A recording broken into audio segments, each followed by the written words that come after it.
Nous entendons dans l'Évangile le fils de Timée, comme nous pourrions entendre aujourd'hui le fils de M. Callot, Marcel. Bartimée n'en peut plus. Il crie « Prends pitié de moi ». Il supplie. Et nous le savons, Marcel qui a été tant aimé dans sa famille, tant soutenu par l'amour quand il découvre la croisade eucharistique, si heureux d'être scout, voici qu'il entre dans le monde du travail à 12 ans et découvre que le rêve, ou plutôt la beauté de la vie, la beauté de l'amour, ne sont pas évidentes pour tout le monde. Et il découvre la maltraitance dans le monde du travail.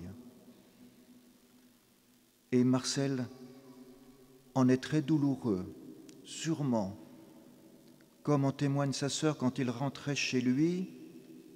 Il allait dans la chambre de sa sœur, montait sur son lit et embrassait une représentation du Sacré-Cœur de Jésus. Comme s'il trouvait là sa force, un peu comme Bartimée qui dit « Fils de David, Jésus, fils de David, prends pitié de moi ».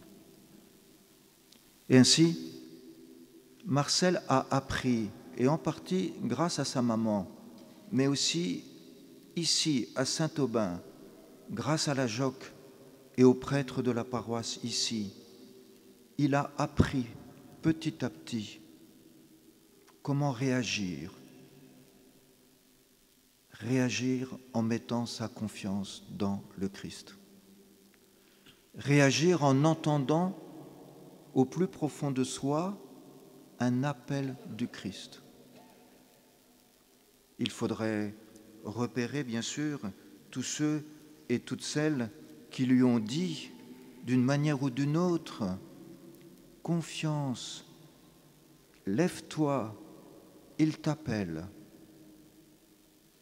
Et quand on lit les lettres de Marcel Callot, on est impressionné, comme il a pris conscience qu'il avait reçu un héritage extraordinaire qui s'appelle la confiance. Mes chers parents, quelle consolation d'avoir la foi, et je vous suis très reconnaissant de l'avoir ancrée aussi profondément en moi. Et dans une lettre suivante, heureusement que j'ai la foi et la confiance en Dieu, car je ne sais pas si je pourrais tenir, car par moments, je les connais, les heures de découragement et de souffrance. Devant ces grands découragements et devant ces grandes souffrances, voici ce qu'il écrit dans une autre lettre. « Enfin, le Christ n'est-il pas là ?» Et il permet que chaque soir, avant de m'endormir, je m'entretiens avec vous. Quelle consolation de le sentir à côté de soi, prêt à vous soutenir aux heures de souffrance. Et voici que Marcel découvre son originalité par rapport à ses camarades en Allemagne. Combien de camarades ici gagneraient à se confier à lui? Mais non, ils se découragent, ils se laissent aller, ils n'ont plus aucune espérance. Voilà que Marcel prend conscience qu'il a appris ce qu'est la confiance, parce que beaucoup de personnes, dont, me semble-t-il, en particulier sa famille, et dans sa famille, en particulier sa maman, lui ont dit, lui ont appris la confiance. Confiance, il t'appelle. Et dans les différentes étapes de Marcel, vraisemblablement cette phrase de l'Évangile a résonné en lui de la manière qu'il pouvait l'entendre, que peu importe la formulation, confiance, il t'appelle. Écoutez bien ce qu'il écrit encore dans une autre lettre. Ayons confiance dans la providence, le Christ fait bien les choses. Ayons confiance dans la providence, le Christ fait bien les choses. Et il termine une de ses lettres par 3 mots qui pourraient être, me semble-t-il, 3 mots que nous pouvons retenir chacun, les uns et les autres, 3 mots qui résonnent dans le cœur de Marcel: confiance, espoir, courage. Et il me semble que chez Marcel Callot, il ne s'agit pas d'une confiance facile. La confiance n'est jamais facile. Quand on n'a pas connu l'épreuve, on ne sait pas ce qu'est la confiance. Et chez Marcel, la confiance est toujours liée au courage. Ou plutôt, le sursaut de la confiance vient toujours à un moment où il parle de son découragement, comme si la confiance était plus forte que le découragement et donnait du courage. Voilà notre Marcel qui vit exactement le découragement de l'aveugle qui est assis au bord du chemin et qui n'en peut plus et qui n'a qu'un gémissement: aie pitié de moi. Et voici qu'il trouve du courage. Il sort de son découragement parce que certains lui disent de la part de Jésus: confiance, lève-toi, il t'appelle. Confiance, reprends courage, il t'appelle. Le voilà notre Marcel.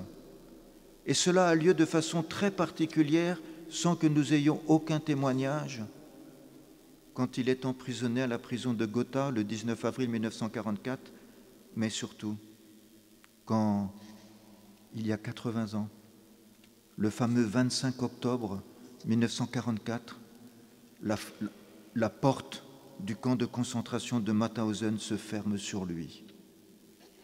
Vraisemblablement, habitué dans son itinéraire à vivre cette confiance, à entendre d'une manière ou d'une autre: le Christ est là, il t'appelle, confiance.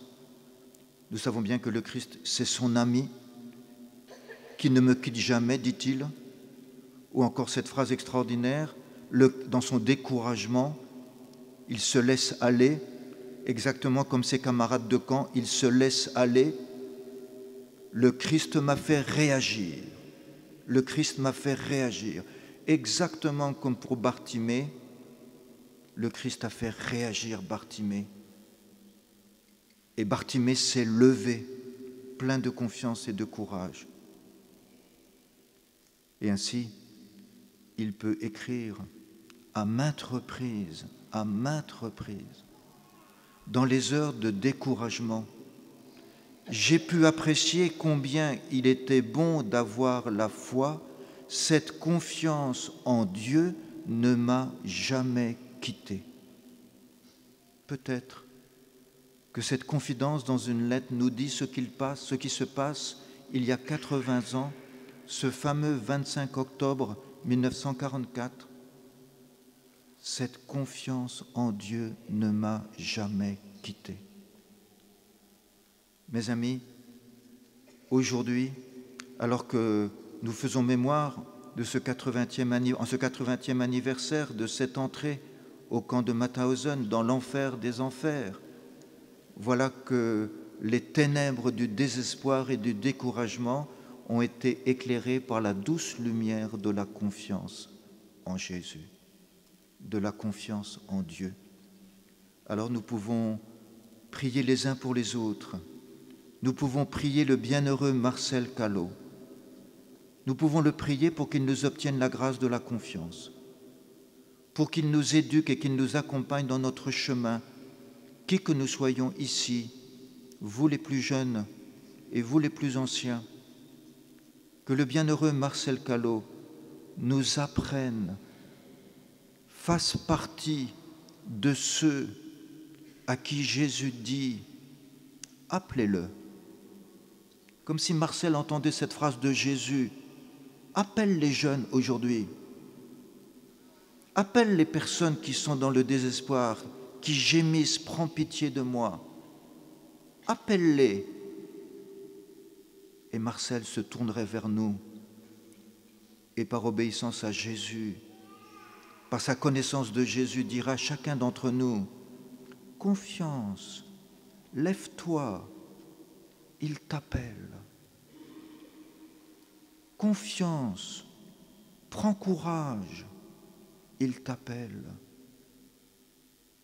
Cette phrase de l'Évangile, entendons-la dans la bouche de Marcel, du bienheureux Marcel au ciel, qui mystérieusement dit à chacun d'entre nous, au nom de Jésus, mon ami, n'aie pas peur, confiance, prends courage, il t'appelle. Et Marcel ajouterait certainement un petit détail, si je peux dire, mais qui est immense. Peut-être on pourrait lui poser la question, mais Marcel, Jésus m'appelle pour aller où? Jésus m'appelle, mais pour quel chemin? Jésus m'appelle, mais pour quelle vocation? Et Marcel répondrait exactement comme il a écrit à sa fiancée Marguerite, sans vraiment savoir où il irait. Quand il était à la prison de Gotha, il a compris que son rêve ne se réaliserait pas. Il a compris que son retour ici à Rennes pour se marier avec sa chère Marguerite ne se réaliserait pas. Où donc le Christ a-t-il appelé Marcel? Peut-être Marcel nous répondrait, mais je ne sais pas où le Christ t'appelle. Et Marcel nous dirait, exactement comme il l'écrit à sa fiancée, tout est entre les mains du Christ. Tout est entre les mains du Christ. Notre chemin, notre avenir, notre itinéraire, notre vocation dans l'Église est entre les mains du Christ. Et si c'est entre les mains du Christ, alors Marcel nous répète, confiance, n'aie pas peur, aie du courage, ne cherche pas à savoir où, il t'appelle.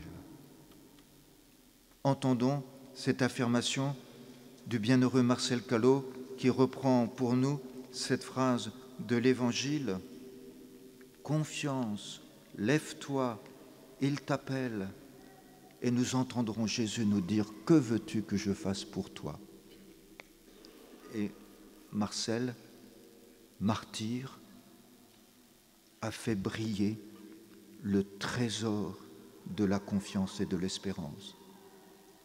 Puissions-nous nous-mêmes faire briller le trésor de la confiance et de l'espérance là où nous sommes, là où nous vivons, là où nous étudions, là où nous sommes engagés.